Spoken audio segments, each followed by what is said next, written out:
Great stuff. So thank you for that wonderful introduction. Rachel and myself are delighted to be here with you. And we've got quite a packed agenda. So we're going to just dive straight in. We will be around at the end to answer any questions that you've got. But our plan for today is that we're going to introduce you to a model called the triune brain that helps make sense of things that are going on at the moment. We'll be brainstorming some resources, and then we'll be thinking of an activity to demonstrate how quickly we make things up and how our stuff and other people's stuff all gets modelled up. We'll be introducing you to some clean language questions, and they'll help you to get clarity in your conversations, whether they be in your everyday conversations at home, coaching, or general conversations at work. And we'll be giving you the opportunity to have a go yourselves. We'll be spending the first part of the session together in this main room.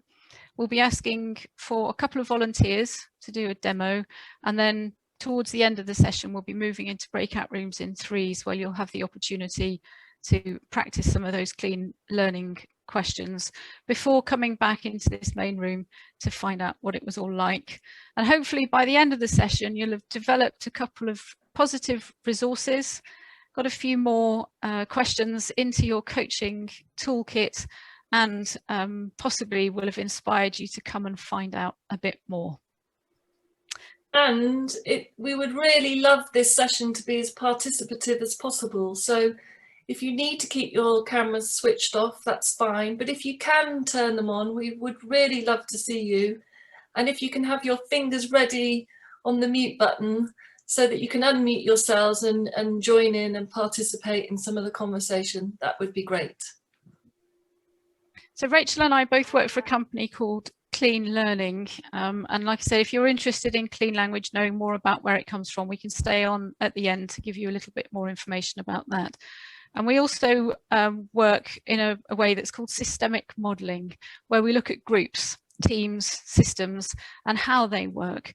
And one of the models that we use, I'm diving straight in with this, is called the triune brain.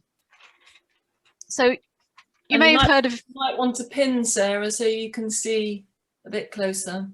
Yeah, if you want to pin me, we've also got a handout of this that we can be putting in the chat either now or at the end of the session. So it's a model that comes from the 60s. It was sort of developed by a guy called Paul MacLean, and there's various different ways of describing it. Some people use their hands. Dan Siegel talks about the upstairs and downstairs brain and flipping your lid. One of the ways that we use to describe it is that you've got a part of your brain, so I use my thumb, which is your most primitive brain. It's the bit that is concerned about keeping you safe. It's the bit that thinks about whether you need any food, whether you're thirsty, when you're tired, that kind of thing. It's your real primitive biological functions, and it's also known as the red brain. And then there's the part of the brain, and here I'm using my fingers, which is the part of the brain that's concerned about the rules, the structure of society. How do things work around here? What's my place? How do I fit in? It's the social engagement part of the brain, and some people refer to it as their green brain, the mammalian brain. And then we've got the blue brain, the learning brain, the logical, rational, linguistic brain that helps make sense of everything, also known as the blue brain. So sometimes you'll see this kind of diagram, sometimes you'll see people using their hands, and like I say, Dan Siegel, he talks about the downstairs and upstairs brain and flipping your lid. One of the ways that we like to talk about it is as an elevator, because the important thing is that you're getting information from all parts of your brain all of the time. There's no point in sitting in your office really focusing on work if your house is on fire. So you need to be getting information from this part of your brain. You need to know that you're safe. And also you need to know where you fit in, what's going on. You know, how are you getting on? Are you part of the gang? This is also part of our survival. We need to know that we fit in with the tribe. And so all day long, we're getting information coming from these parts of the brain. And we know that at the moment, there's lots of stuff that's going on, and it might be making you feel not safe. You know, at the moment, we don't know if it is safe to go outside. And we also don't really know what the rules are. And I don't know what it's like for you, but certainly for us in Europe, you know, you go out, you wear a mask, you see somebody behind you, they're not wearing a mask. Do you say something? Do you not say something? Rules are changing. Rules are changing. You can go and see your parents, but does that mean you can go and see your husband's parents? You know, there's lots of stuff that's going on just right now. And when we don't feel safe, we don't feel settled, it's really hard to concentrate on that logical, rational, worky kind of stuff. And we're hearing from, you know, a lot of people who are saying, I just can't work at the minute. I just want to stay at home and do my laundry. Well, yeah, because this is really important to us just now. We just need to feel safe. So what we wanted to do really was to honour the fact that all of this kind of stuff is going on, and know that it's perfectly natural. It's our body's way of keeping us safe. And to put some attention on this sort of blue brain up here. And in a moment, we'll be asking you to think of some resources, some words, and we'll develop them later, that will help you to be in your blue brain. And before we do that, just take a moment to just think about where you are right now. So what brain state are you in now? Are you in the red brain, the green brain, or the blue brain? Whereabouts on that elevator? And pop it into the chat, or say it out loud if you'd like to. Whereabouts are you? What brain state are you in now? Vikram straight in blue. Megna's also in blue. Anybody shout out what brain state they think they're in? Yeah, I put it in the chat, but I'm a little bit green because, you know, a little bit of nervous to make sure that this is okay. But yeah. Yeah. Sonia's in green. Lumi's green. Got a few more blues coming in. Yeah, I think I'm a greenie blue. This is my first time in here with this gang, so I'm really curious to see how this gang works. So there's a bit of blue brain, being curious about the rules of this gang and how it works. And we've got more greens and blues and some red and a little bit of green. So it's just a really great way to just kind of get yourself to stop and pause and just think, you know, where are you right now? What's your brain state? Because if we can understand that, then we can start to think, well, what brain state would I like to be in? And how can I get there? So thinking about the blue brain, that kind of neocortex, this bit here at the top, this is your logical, rational, your problem solving, your creative thinking brain. This is where we learn. When you're in blue brain, you are like what?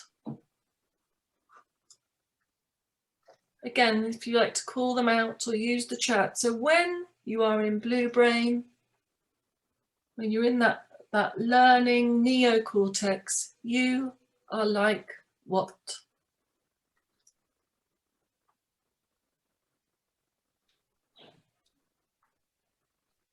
Oh, so we've got a couple of words coming. Logical.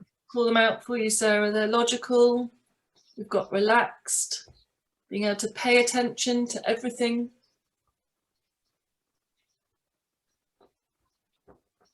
Let's have some more. Earlier on, we were talking about when we had confidence came up. Confident, we've got attentive, relaxed, here they come in. Being able to understand everything and be able to take it back. Productive, satisfied, mindful. Sarah, when you're in your blue brain, you're like what? Calm. Calm. And how about you, Rachel? When you're in your blue brain. My blue brain, I have an overview. I'm a bit like a skydiver. I have an overview. I can see and get perspective. Got curious, Confident. and Confident. Yeah. confident. Thank you. That you So we're getting all of these lovely words. Yeah. And one of the things is that when we hear these words, because we have an understanding of them ourselves, we tend to assume that we know what the other person means. But so we've got a couple of curiouses here, and I'm pretty sure that the curious will be different for the people concerned. So we're going to spend a few moments doing an activity that we call 5 senses. We won't have time to do all 5 senses, but it's just going to hopefully bring to the forefront just how different all of us are. So keep thinking about those words. I've captured them there. They're also in the chat, and we're going to come back to them in a bit. And we're just going to play this sort of little game, really, that will let us know how different we can all be. So in a moment, I'm going to give you an instruction and just follow it. Just see what happens. So see a frog. See a frog. And who's got something? Palumi, I can see a big smile on your face. What's happening for you? I see a green frog today. Ah, you see a green frog today. Is there anything else about that green frog? It's fat and it's near a marsh. A fat green frog near the marsh. And anything else about that fat green frog? It's waiting for food. Ooh. We've got a fat green frog near the marsh waiting for food. And who's got something different to that? Is it Raki? Yeah, I see a frog, which is also green, and it's got big eyes, and it's a happy frog. Oh, it's big eyes and it's a happy frog. And when there's that happy frog, where is that frog? I think it's in a jungle, somewhere where I can see woods behind. And anything else about that frog when it's in a jungle? It's just happy. Oh, That's it. a happy frog in a jungle. And who's different again? I would like to add one more here. What Raki was saying, right? I had a similar vision, but I had an insect in his mouth. So that was one of the differences which I had. So we've got a frog with an insect in his mouth. Yeah. Yeah. And when there's this frog, where is the frog with the insect in his mouth? It was in the forest. Like it's a very bushy area where it is not completely a forest. I would say, yeah, it's a very greeny place. So that's how I see it. And a frog in a green place, and it's bushy, and it's got an insect in its mouth. And is there anything else about that frog? I think it is sufficient because it was having its own food, right? So it was enjoying its food. That's it. Oh, so we've got a frog enjoying its food, an insect in its mouth. And for Raki, we've got a happy frog with big eyes in the jungle. And who can remember what Palomi had? Green frog, a fat green frog. Yeah. For the food. Polomi's frog was starving for food. Yeah, a fat green frog waiting for food. It was a fat frog waiting for food. Yeah. So what are you noticing about these frogs? All the frogs are after food, probably. All the frogs are after food, probably. Yeah, and different persons and different frogs. So different persons and different frogs. Yeah. And did anybody notice anything else? Common green color. The perspectives are different. So, sorry, just hear from Manisha, and then I come to Suresh. Sure. Manisha, what did you say that they're all green? Common color, yeah. Yeah. I'm not. Yeah. Should we check? So Palumi, your frog was green. And Raki, was your frog green?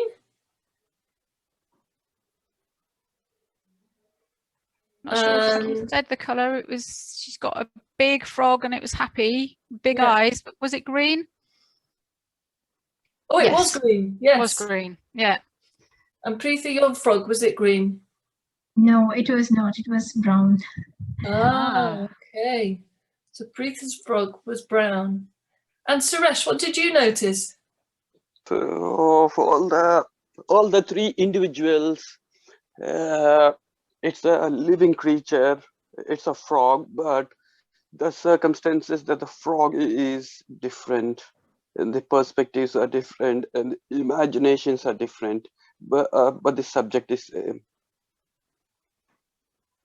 Okay, so we've got some similarities and some differences. We've got frogs looking for food, and they might be green and they might be brown, and they're different perspectives. And we've got some comments in the chat as well. We've got a green frog with wide eyes jumping happily in the pond. And then for Era, we've got a frog from her daughter's poem book waiting for a fish.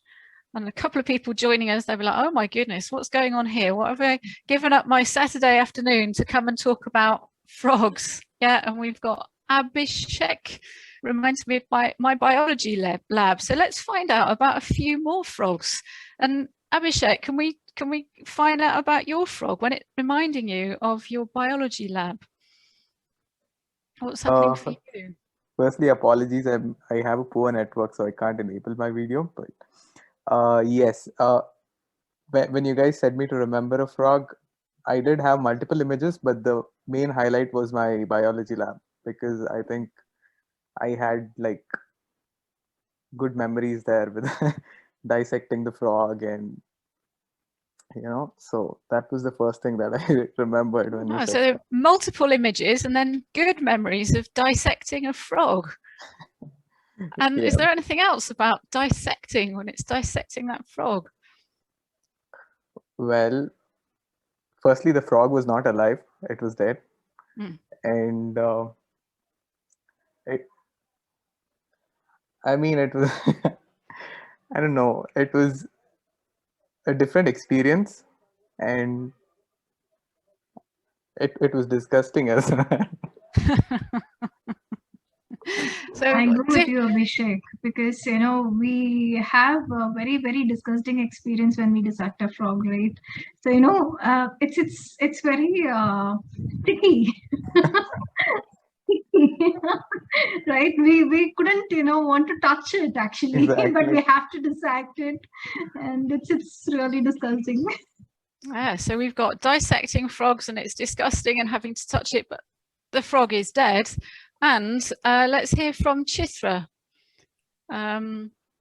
Frog waiting to move out to another well.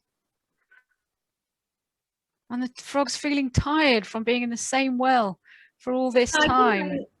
I think I was trying to focus on what the frog was feeling more than how it looked like, and in a different perspective. And I started to focus on what the frog has been pondering around, what has it been thinking. And true to its saying, being a frog in the well, it started wondering, oh, maybe it's too much time that I've spent in the same place. I've been in the same well. Time for some new challenges. Okay, so for Chitra, she's thinking about what the frog's feeling. And when there's this frog and he's tired of being in the same well for a long time, is there anything else about that frog?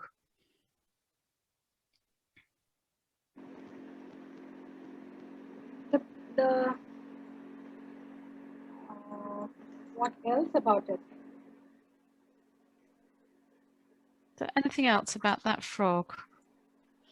The frog wants to challenge itself, since it's been feeling down and low. It wants to challenge itself, push its limits, and want to see. We've got a frog that's trying to challenge itself, and we've got a frog that's being dissected, and then we've got is it Aditya, a frog jumping around. So let's find out about your frog trying to hide behind the pipe. And what else about that frog? Oh, and I can't see you. No, I can't either. Perhaps she's fallen off. Let's find out about one more. We've got Sonia's frog. Sonia also had a green frog. Tell us a bit more about the green frog, Sonia. So,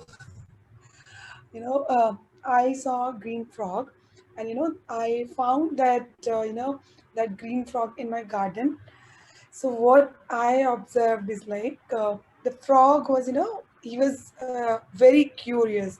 Like Raki's frog with wide open eyes, because we kids were playing, and he was all alone and wants to know, maybe like curious to know what are they doing, these kind of creatures. So wants to know more. This is what I observed. And when there's all of that, what are you noticing now?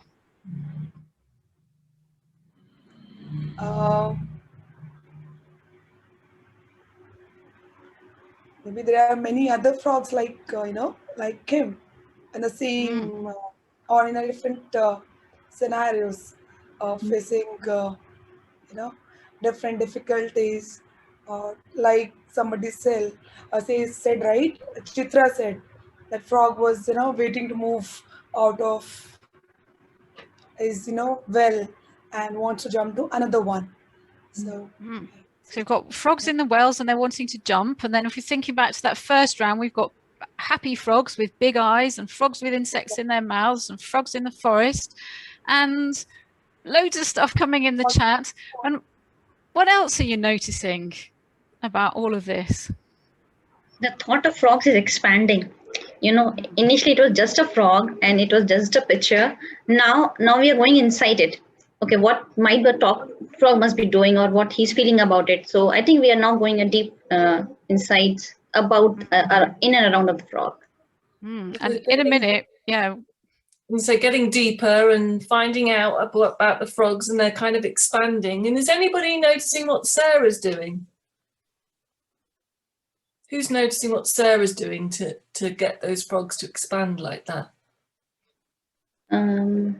She's just she's asking the same question, and she's asking again and again so that people can think through and can identify, okay, what else they can, maybe they're now relating it to their own thought somewhere, and they're trying to bring it up.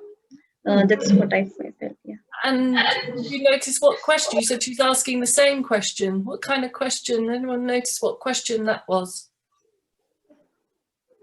Sir is asking what next, and what next. Probably, sir is trying to get more information from the participants. She's getting more information. And what are you seeing and hearing her doing to get Sarah that is using the words that we are using, and not manufacturing, or rather, I won't say manufacturing, but not putting her words in our mouth. She's utilizing our words to convey, to frame up her next questions. So it's nothing new. It's only our words that are getting reframed as questions. Nothing new, just using your words to reframe the next question. What's the impact when I do that? Just reflecting yourself. And Anupriya's put in the chat, she's making people think more. Yeah, it's kind of, when you put the same words, whatever we speak, right? When you are saying it, it's going to reflect our own selves, right? So when you're reflecting it, it is making us more think. What could be deeper? What could be bringing in so much for the same frog, or it's a different frog, right? So it's making us to think more. Yeah. Making us think more, think deeper. I think she's encouraging us to expand our imagination. Just by saying the same thing, what I'm saying, you just repeat it and then you say what more. So all that which has been said so far, so that goes out of the imagination and our imagination expands, so that we think of something new. Yeah, so the questions mean that your imagination expands and you think of something new. and making us meditate upon our individual perceptions of frog by asking questions. So let's change the sense. And again, I'll give you an instruction. And this time, pay attention to the questions that Sarah's asking, because these are the clean questions. Go on, Sarah, sorry I interrupted you. That's good, because in a bit we're going to be getting you guys to use these questions. So yeah, be paying attention to them. And smell smoke. Smell smoke. And who's got something? I can sense a smoke coming from a biryani pot because it's a weekend. And it's the weekend and there's smoke coming from the biryani pot. Yeah. And where is that biryani pot? It's my kitchen. Yeah. And is there anything else about that smoke? And it's coming from the biryani pot. I can see the steam. I can visualize the steam, which I usually observe every time I cook the biryani. So, and Suresh, I'm just going to ask you a couple of questions, but don't answer them. Keep the answers to yourself. When there's a biryani pot and it's in your kitchen, whereabouts is it in your kitchen? And does that biryani pot have a size or a shape? And is there anything else about that biryani? And don't answer. And I'm just going to check from the others. What are you making up about Suresh's kitchen? And who's got something? I think his kitchen is small and pink. Oh, and it's small and pink. And when Suresh, this is going to be really hard for you, but just keep quiet it's for a minute. Right. Yeah, I'll keep my mouth shut. Rachel's making up that your kitchen is small and pink. And Rachel, when there's a biryani pot and it's in Suresh's kitchen, whereabouts is it in the kitchen? It's next to the hob, of course. It's next to the hob. Okay, and who's making up something different? I'm thinking Suresh still has not done his lunch and is like, when the session will be done, I'm gonna just run and grab it. Okay, and so he's just going to run and grab it when he's done. And so, what for you? What kind of biryani pot is it? Does it have a color? I can think of only vegetable biryani because I'm vegetarian, maybe. Okay, so now for Era, she's making up that it's only vegetable biryani, and he hasn't made it yet, and he's going to run and have it in a minute. And it's next to the hob in a small pink kitchen. And who's making something else up about? It's just made up of copper. It's a big round pot made up of copper, and it's covered with some dough. That's what I see. And there's like a beautiful big round pot covered with dough, and it's a copper pot. And Pinky, you had something. Yeah, I think he has made the biryani using the traditional style, maybe the earthen pot. So you're just noticing what's going on here. We've got a traditional style biryani in a big copper pot with dough on top, and it's a vegetarian biryani. And as soon as this session's finished, he's going to rush and have it because he hasn't had any lunch yet, and it's in his kitchen, small pink kitchen next to the hob. Now let's check in with Suresh. How much of that is true? Tell us, where is your biryani? To start with, my kitchen is not pink.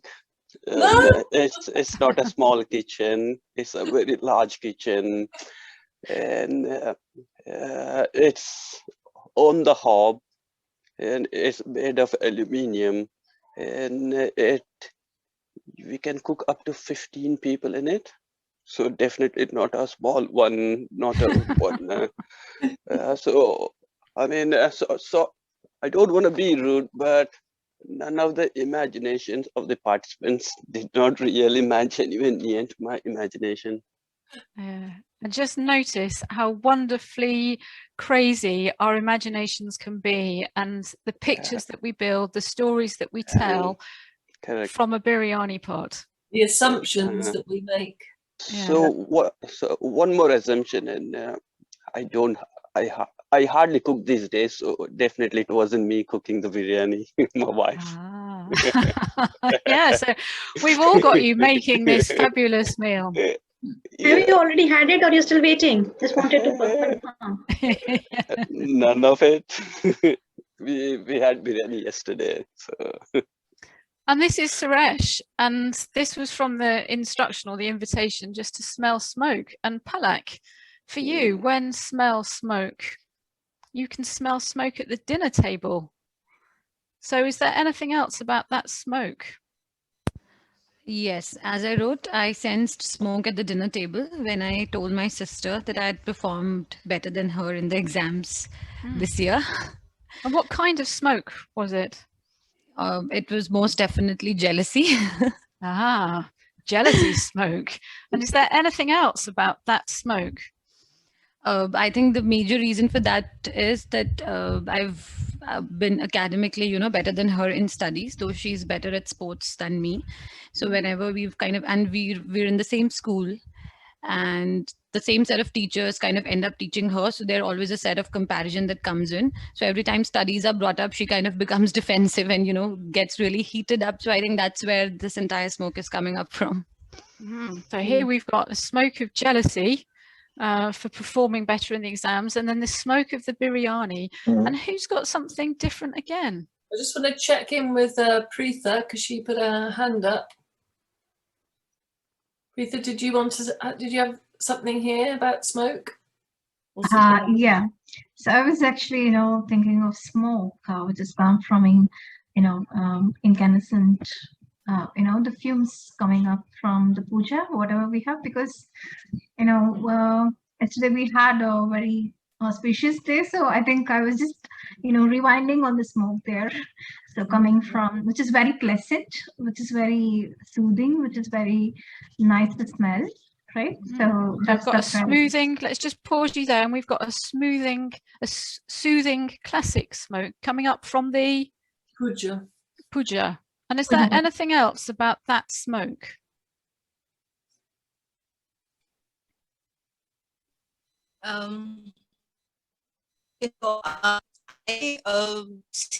Smoke coming out from a chimney, from a jaggery factory. And there's a lot of foul smell there. And I'm sorry, this background noise at my back. Actually, there's a big plane going from outside. Oh, yeah. Just a second, please. So we've got smoke coming from factories, and I can see in the chat as well, we've got smoke from the incense stick and chimneys in my village, and smoke from the corporate factories pre-COVID. And we've got this soothing, calm smoke, and we've got the smoke of jealousy, and we've got the smoke of the biryani. And what are you noticing now?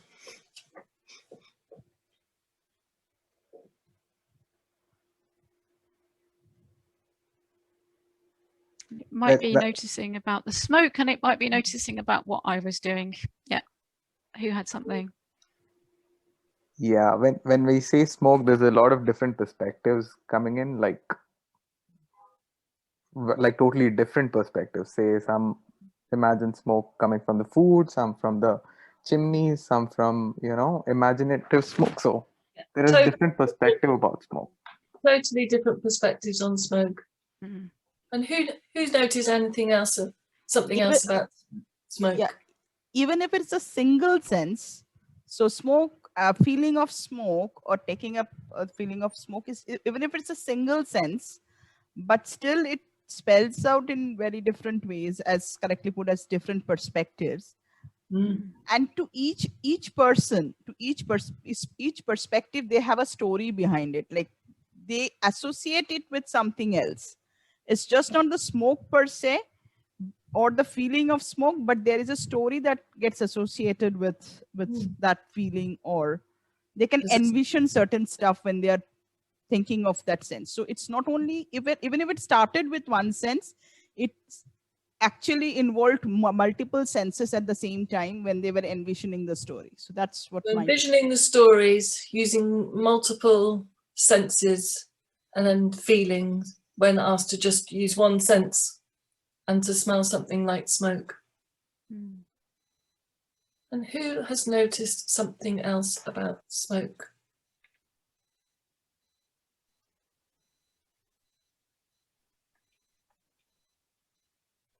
Smoke was becoming like intense while the people was telling the story. So when we were hearing the story, that feeling was becoming intense. I can see that smoke was growing somewhere. So that's what I felt. Yeah. So we've got this intense and all these different perspectives. And Ranjo? Yeah, I also think that somewhere at some point we just forgot the first instruction that was given. So with the questions, we were just indulging in what's next. But the starting point, smell, smoke, I think we somewhere, the initial point was lost and going deeper and deeper with each question that Sarah was asking us. And so when you know this, and we've got all these words: productive, calm, confident, logical, satisfied, curious, relaxed, mindful, paying attention, open, attentive, an overview, and understand everything. The thing is that although we think we know what smoke is and we think we know what a frog is, and if we'd carried on, if we had more time, how many people have we got? We've got 31 participants. I'm pretty sure that we'll have had 31 different experiences of smoke, 31 different frogs. There may have been some similarities and there will have been some differences. And thinking about, these words, a word like curious, I know what curious is like, but I know what it's like for me. And the clean language questions, and in a moment we're going to be putting them in the chat and doing a little bit of demo with them so that you'll have the opportunity to go and start using them yourselves. Those clean language questions are really good at separating my stuff, the assumptions I'm making, things I'm making up, from the other person's stuff. So if I can ask for a volunteer, somebody who'd like to pick one of these words, and we'll do a demo, couple of minutes just to explore one of these resources. So and you're going to be doing this in a moment, so watch carefully what Sarah's doing, listen to the questions. I'll pop them in the chat as well. And Sarah, you're looking for a volunteer? Yeah, so who's happy to have a couple of minutes exploring one of these resources, or a different one? Who have we got? I can do that. Palak here. Okay, Palak, so what would you like to explore? Anything, whatever, maybe. I think you can pick it up. You pick one. What's one of these words or a resource that is catching your attention? Okay. It could be anything, right? Yep. Something you'd like to have more of. Something I'd like to have more of. Yeah. Pet adoptions. I didn't catch that. Pet adoptions. Pet adoptions. When you have more pet adoptions, then what happens? When we have more pet adoptions, I think the entire racket of people kind of, forcing animals to mate, and the entire culture of selling in black market kind of diminishes. And when that happens, what's it like for you? I think as a dog lover, or probably just as an animal lover, I think that makes me believe that eventually this kind of practice can be curbed, and we can kind of reach a level where people would just love animals for who they are, and not just fall for their looks and just because they look cute and healthy when they're young. So that kind of a practice will definitely be curbed. That'll make me feel happy, definitely. Okay, so can we explore happy? Yes. Because I think I know what happy is, but I'm not sure if my happy is the same as your happy. So when you're happy like that, what kind of happy is it? I think it's a sense of satisfaction, a sense of satisfaction, a sense of being at peace with myself, and probably just being at peace in whatever I'm doing. I could just be doing nothing and I'll just feel a sense of satisfaction. That's what being happy for me is. Okay, and just go steady. And there's that sense of satisfaction and being me. Yeah. And when there's that happy and sense of satisfaction and just being me, where is satisfaction? Sarah, sorry, I didn't get that question. Where is that sense of satisfaction? Where, in what I do, or where is it within me? Yeah, whichever comes up. But I'm sort of looking for it in your body somewhere. I think in my heart. And in my heart, and whereabouts in my heart? I think deep within, there's this, I think it's a feeling. So probably some feeling in my heart or in my head, or probably it just tingles through my body that I feel that sense of satisfaction. Somewhere in my heart and in my head and deep, and tingles through my body in a sense of satisfaction. And is there anything else about that sense of satisfaction? Yes, that sense of satisfaction, for me, it kind of brings, I don't know, it's funny though, but I feel that I kind of feel that I've detached myself from the rat race that life is. So when I'm in that satisfactory zone, I kind of feel that I do not have to be in this rat race, and I can, just kind of sit back and relax. Sit back and relax and not in the rat race, and a sense of satisfaction and deep in my heart and in my head and tingles in my body. And anything else about those tingles?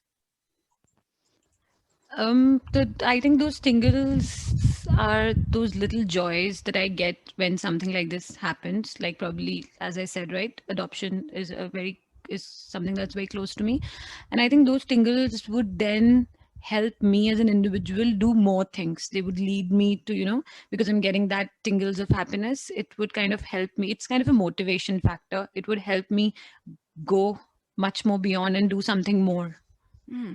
Tingles of happiness. And do those tingles have size and shape?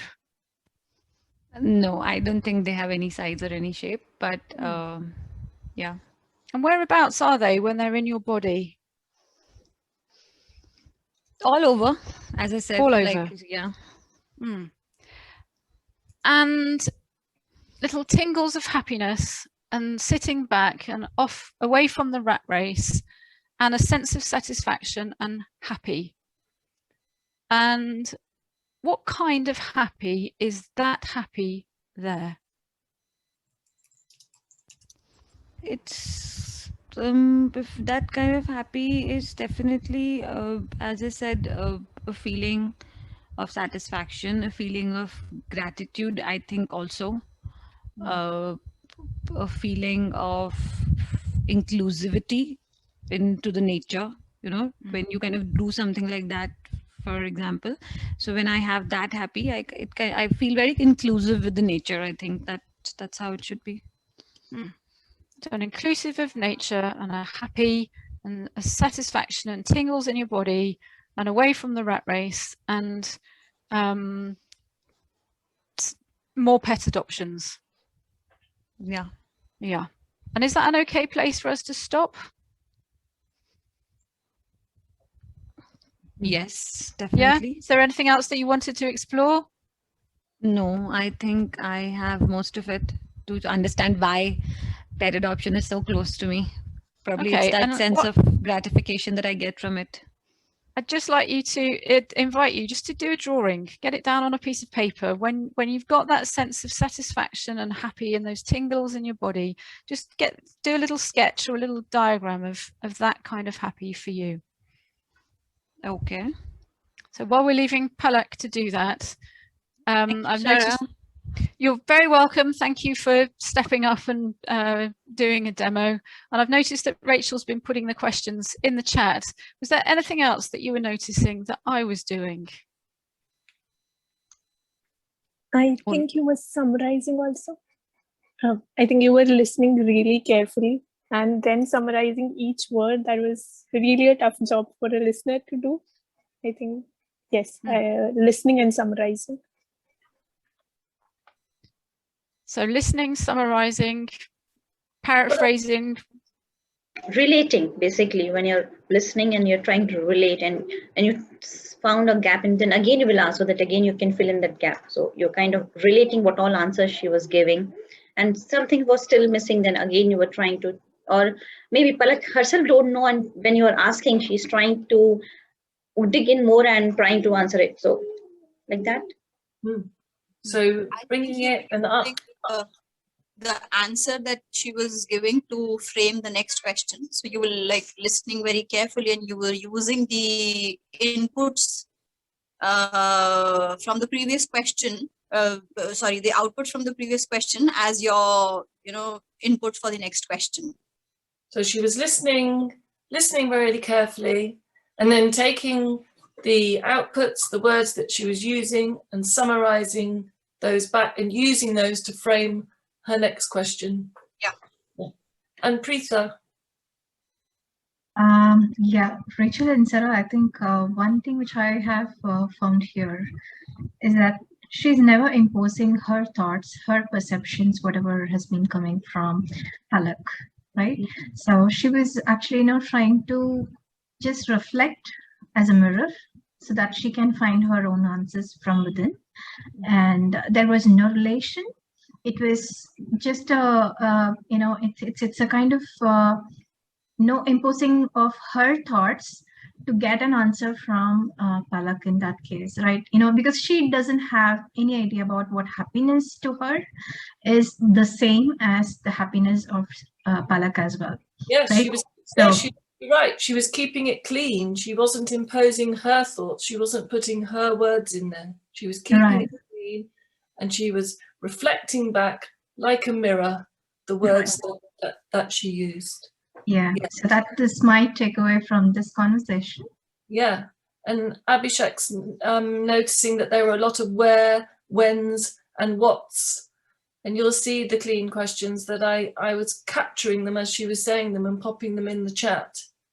And yes, those questions are, Nalini's noticing that they're, trying to connect. Sonia's, she's trying to understand her perception, her thoughts, and helping her to evaluate and be more expressive, and bringing and helping her out to bring out the root cause, but paraphrasing the mirroring technique, summarizing back the exact words that they use. We even try and use the same tone, the same volume that the other person uses.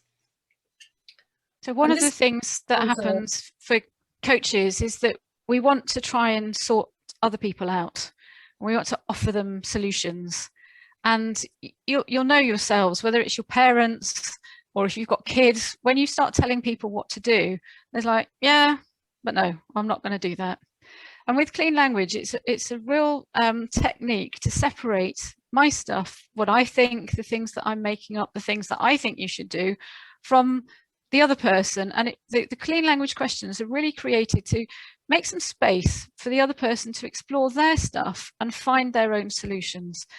They seem quite simple when you see them written down. When you first start practicing, it might seem a little bit clunky because we're so used to putting ourselves into them. In a moment, we're going to be putting you into breakout rooms in threes, and we're going to be giving you the opportunity to start having a go, and there will be an invitation to keep doing it. Later on this evening, if somebody says to you, do you want a biryani tonight? You can try saying, what kind of biryani? Or should we watch a movie? What kind of movie? So they're questions that you can slip in, and they're questions that take quite a long time to perfect. So what we're going to do today is to invite you to stay on the resources. So often people will come up with a problem and we're sort of drawn to the problem. They'll say, oh, I'd like to be attentive, but I'm just really bad at concentrating. And then you go, oh, okay, and is there anything else about being bad at concentrating? And you'll take the person down the bad road of not concentrating. So stick to the resource, As Rachel said, a resource is something that you've got and that you'd like to have more of. And if you link it back to the triune brain, those resourceful states when you're, at the top of your game, you're feeling safe, you've had enough sleep, you feel fitting in with your gang. So think of some of these words: confident, resilient, brave, courageous, open, attentive, courageous, curious, logical. And we're going to be putting you into the breakout rooms in threes with an invitation to practice, have a go. We've got, let's do 18 minutes if that's okay, Megan. Yes, breakout rooms will go live in exactly a few seconds. So stay wait, just give me a moment, because what I'm going to do is I'm going to put the questions in the chat. I'm just doing that now, and then they'll follow you through into the breakout rooms. And so you can use those. And so you're in charge of your own time. If you're in threes, you've got 18 minutes. So do about 5 minutes each, and then a quick debrief. What was it like to have that experience? So Rachel's put the questions in the chat, and when we're ready, we can move you into the breakout rooms to have a go. And you can start with, what would you like to have more of? Yeah. As a starter question. So whenever you're ready, Meghna. Yes, I'm ready. Great stuff. Let's go.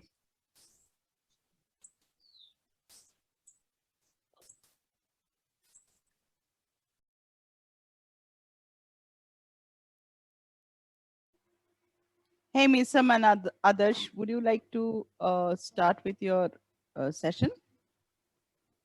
Yeah, I would. Sure. Yeah.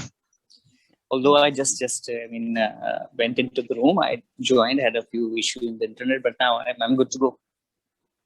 Cool. So, yeah.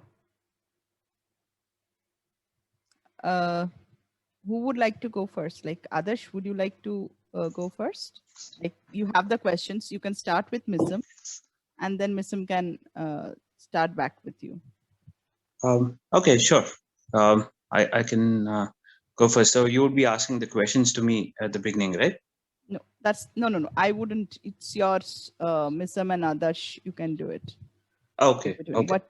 So think of a resource. Say, for example, you can take attentiveness, or paying attention to, or being open, courageous, or if you don't want to go there, pick up any topic and then start on the questions. Okay. Okay. All right. So, Mism, so what would you like to have more? Adarsh, you need to help me on those words, because I couldn't, take any screenshots. I was Child who doesn't know which subject should be opted for in class plus one, and as a mother, I'm maybe imposing things on her. And so how should we use this clean language thing with a child in such a scenario? So this is what we were thinking. So I think I would not want to participate. I would like to be an observer. So maybe somebody can start. Maybe Nalini, maybe can you start, and maybe I will be Raki's child in case. I will observe. I'll just put me some questions. I'll just try to explore things, how it can be made. Yeah, normally in a day-to-day life also, I don't want to do what other people wants me to do. So yes, you can start with me.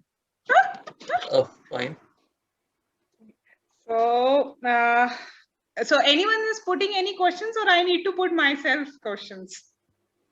Maybe So somebody who will ask the questions from you, Nalini, you being the child.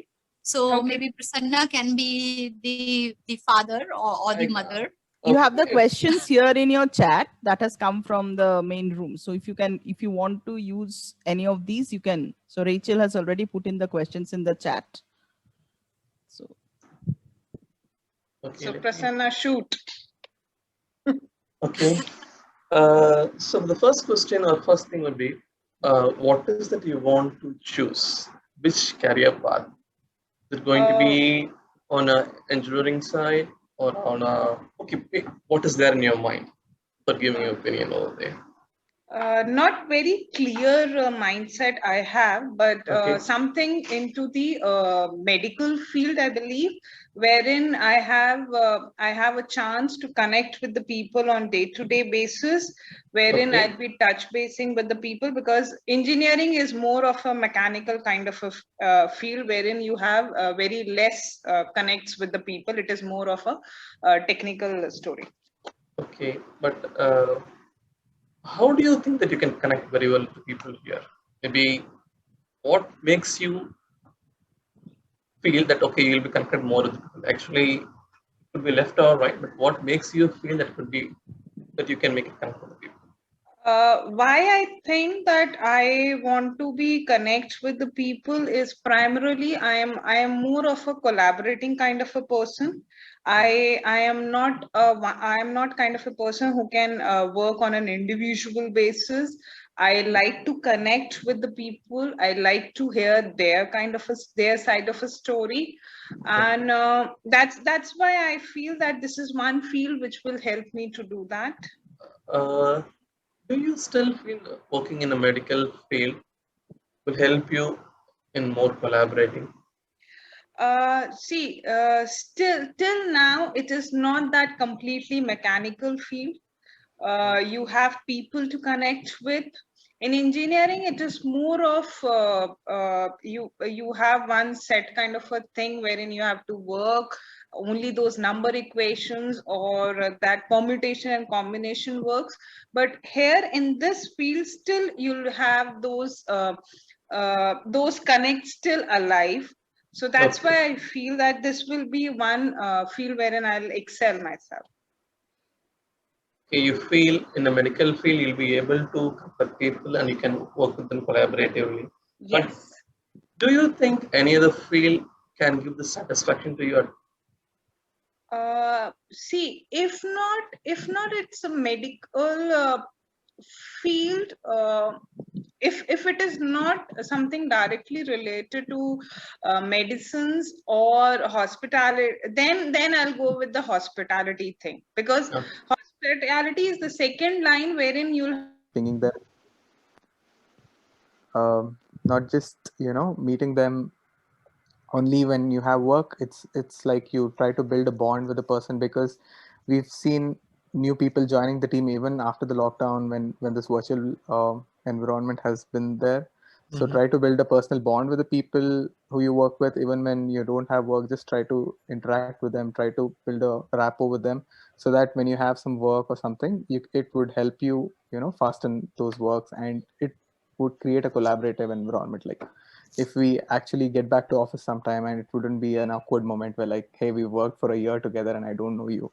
So we could avoid such conversations, and we could just carry on once the situations are back now. Yeah, so basically, Abhishek, you are actually, even though during the pandemic, right, we are not able to physically meet the people, but the bonding you want to create from day zero, even though if there is a new person joining your team, and you want to make him comfortable, so down the line, if he can meet you around after 6 months or a year, right, he should be very friendly with you, right?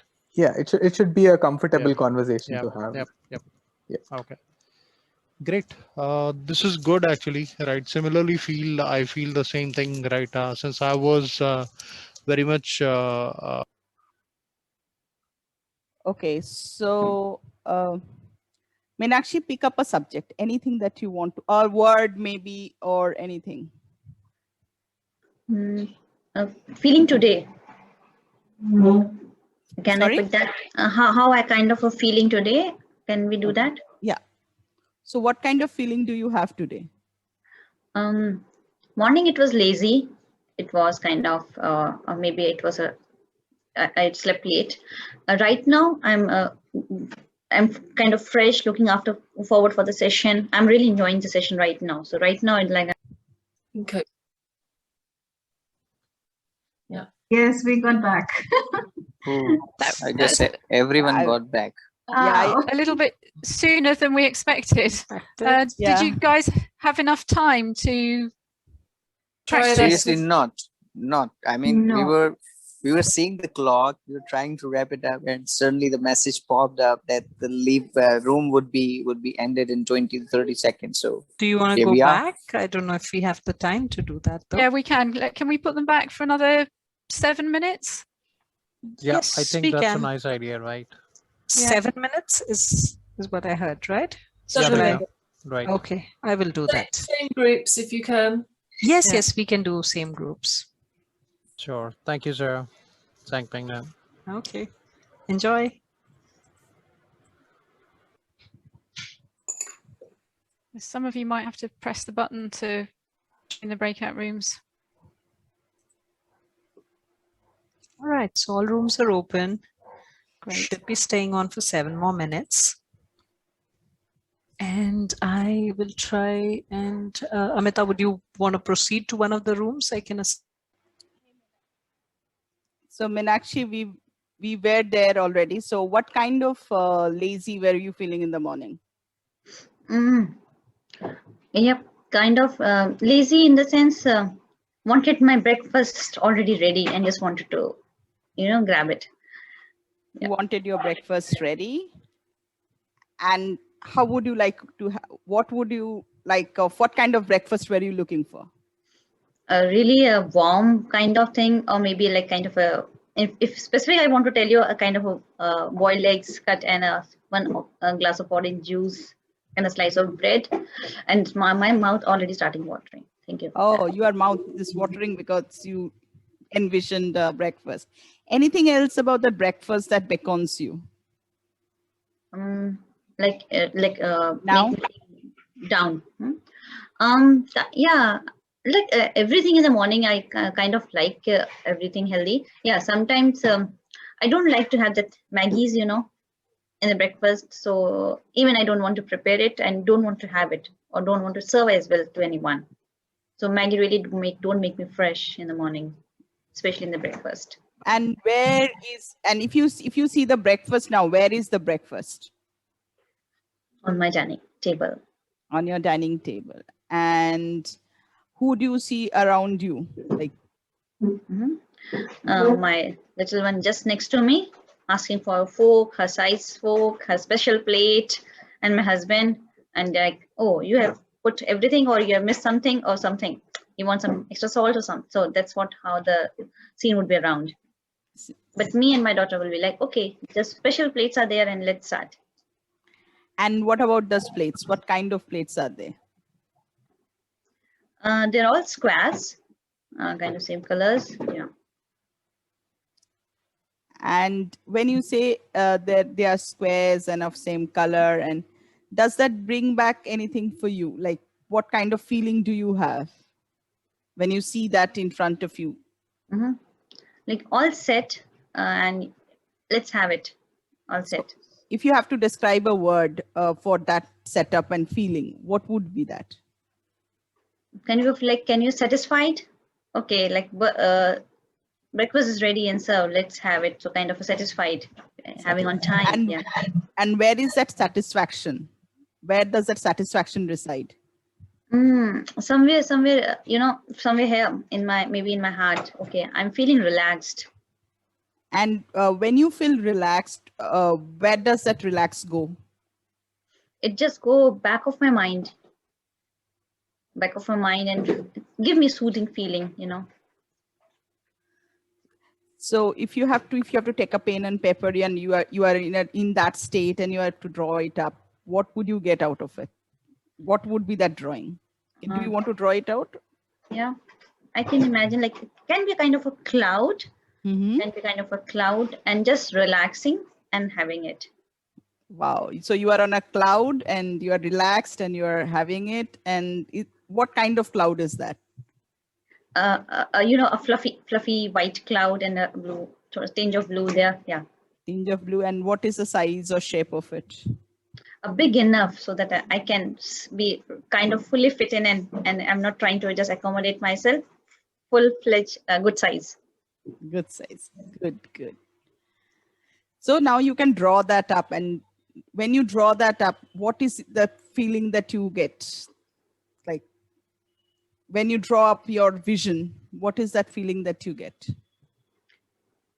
Yeah, it's like whatever I was thinking is I already inked it up, and so I can relate to it. If something again something like happens, okay, I want to fly in that cloud higher, or I don't want to stay the same pace. So it's like That's great.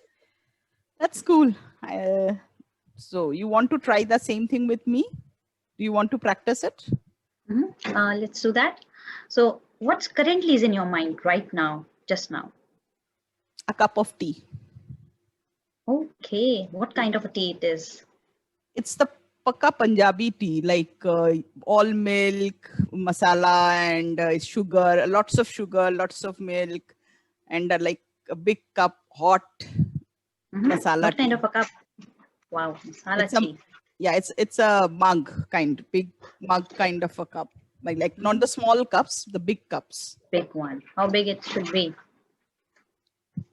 This much, like normal cup size, mug size. Nice.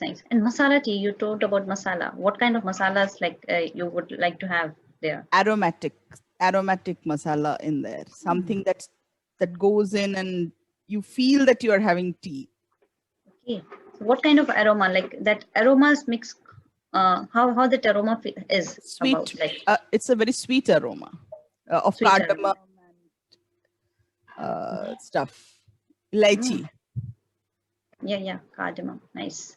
So just a cardamom, or you want something else blend of just a cardamom, a sugary, a big mug of tea? Yes. And that's what kind of feeling that it gives you once you have that tea, kind of, Warm. It gives me a feeling of warmth, like being there with your mother, that kind of feeling. Wow, that's amazing. So your mother likes the same kind of a tea, or is like kind of a different? She likes black tea, but when I drink that yellow milk tea with a lot of sugar, I feel like that I am in my safest place on earth. Where exactly? That's in my mother's home, near my mother. So that's the kind of safety I feel, the psychological safety. Yeah. Nice. So what kind of you can imagine when you are at your safe place as of now, and if you want to like kind of draw that place, who would you want to allow along in that place? How would you imagine that place to be? No one. Me, my mother, 2 cups of tea, her black, mine yellow, and on the sofa. That's what near the window. Where exactly? Near the window. Sofa near the window. Super. What kind of big window, small window? What kind of a window it is? Big window. Big one. Nice. All nice air and stuff. Yeah. So great. And so everybody joins us back. We're just interested to know what was that like for you? Asking clean questions and being asked clean questions. What was that like for you? For me, I was on the other end where I was asked question. We could not spare time where I could also ask questions. But when I was being asked those questions, I think it helped me dig down deeper. When the activity was happening, I just didn't know what would it feel. But when I was on the spot, I could really feel, okay, so this is helping me. And I was happy because I could share my inputs. There was nobody telling me, okay, you should do this or that. But it was rather like I just wanted to be in that conversation because I was being heard. So being heard and happy to share that information and going down deeper. Yes. Yeah. And who had something else about what it was like? Lumi had a gala time. We did have a amazing conversation about a couple of topics, and it gave a different perspective. It's not like you're the only one in that situation. There are a lot of people in that situation, and there are different ways to solve a problem or approach a problem. So different ways to approach and solve problems. Yep. And who noticed something different again? So this pandemic gave you some pros and cons, right? So if there are some impacts, there are some good memories, good way of actually you are spending more time with your family and your friends, right? Especially, it's not physically but virtually, right? Where you actually have a chit chat with your colleagues or hand out in the Google Hangout kind of a thing, right? Mm. Yeah, different experiences in Yep. the pandemic. Yeah. And what do you know now about clean language and clean questions that you didn't know before?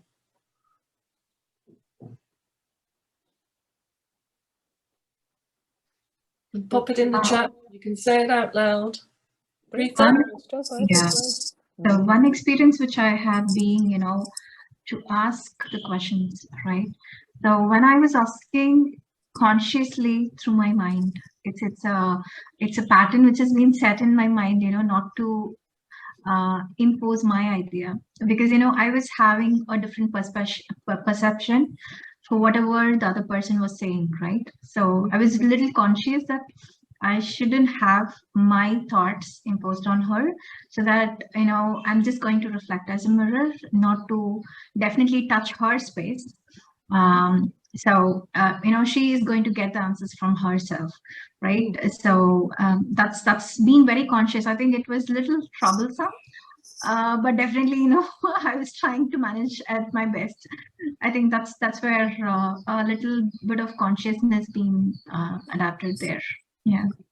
The Preeta's noting a bit of consciousness around not putting her stuff in there.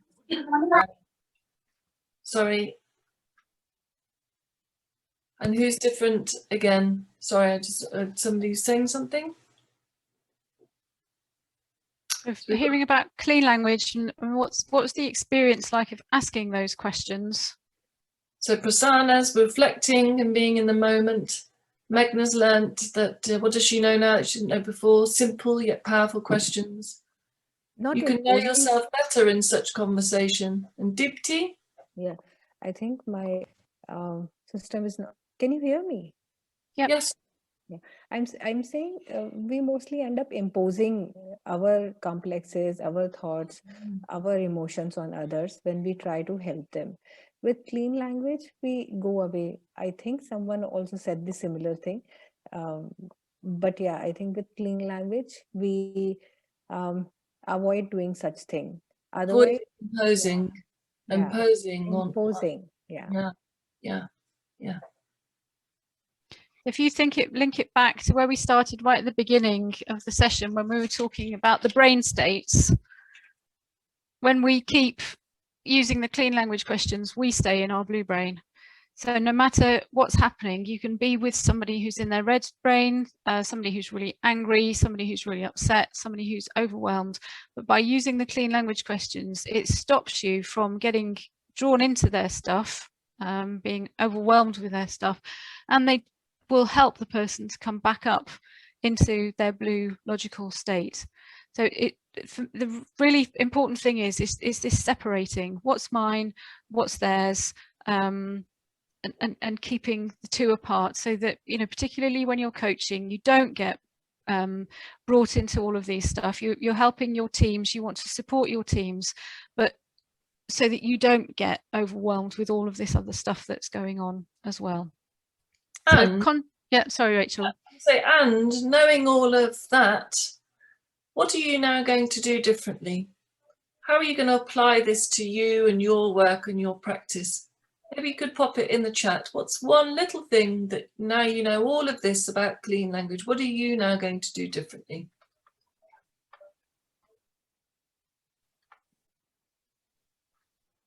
Pop it in the chat to bring the session to a close.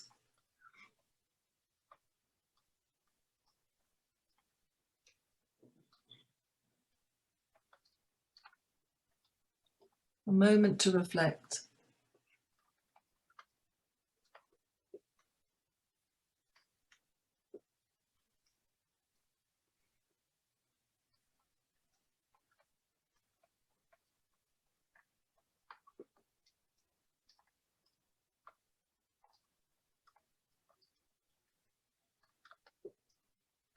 We've got 7 responses there in the chat, and some of you might still be writing a little bit or still reflecting on what you've learned.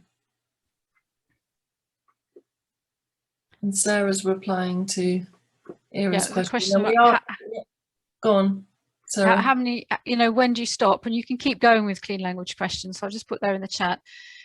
They can go quite deep. So a general guide is to only ask 2 or 3 questions, unless you've got an actual agreement. Unless you say to somebody, I've got a couple of these questions, is it okay if I practice with you? But yeah, be aware that they came from a therapeutic background, and use them with care. We'll get loads of lovely stuff. We'll take time to look back, conscious of the time and wanting to make sure that we finish when we said. So hopefully we've lived up to your expectations, and that you're going away with a couple of questions to put in your toolkit, some observations. If you're interested in finding out more, I'm just going to screen share. We've got details of, can I just make that go away? There we go. Courses that we've got coming up. So coming soon in June, we're doing a 6-week course, Creating Drama-Free Conversations, when we'll go into this triune brain a little bit more, talk about the drama triangle, how to get off it, and how to make sure that you're in a good state to have those difficult conversations. And then we've got a more detailed workshop that Rachel and myself are doing, also taking place in June, when we'll be really going into some detail about how we can use clean language in teams.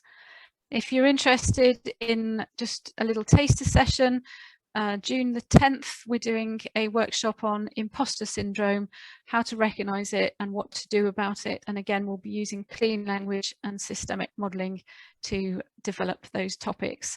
So if you're interested, yeah, just want to say those dive deepers, they are 3 hours to have a real opportunity to dive deeper into a subject, to have a practice at coaching others and find out about the topic. And there are our low cost offer. So we charge £25 or 27 euros for that. So it's a real great way to come and get some personal development and to, refine your coaching practice. Yeah. So join us on LinkedIn. We're more than happy to come and do more things with you, to be part of your gang. And we hope that you've enjoyed this session and that you're going away in a more resourced state. So thanks ever so much for your participation. It's been a pleasure, and I hope we see you soon. Yeah, thanks for having us. Yeah, absolutely. Thanks, Sarah. Thanks, Rachel. On behalf of the Unleash program, I would like to thank both of you for sharing so many insights with us and with such interesting ways of rendering it. I think it was extremely, extremely enriching a session for all of us. Thanks for being here, and thanks for spending this time and sharing so much with us.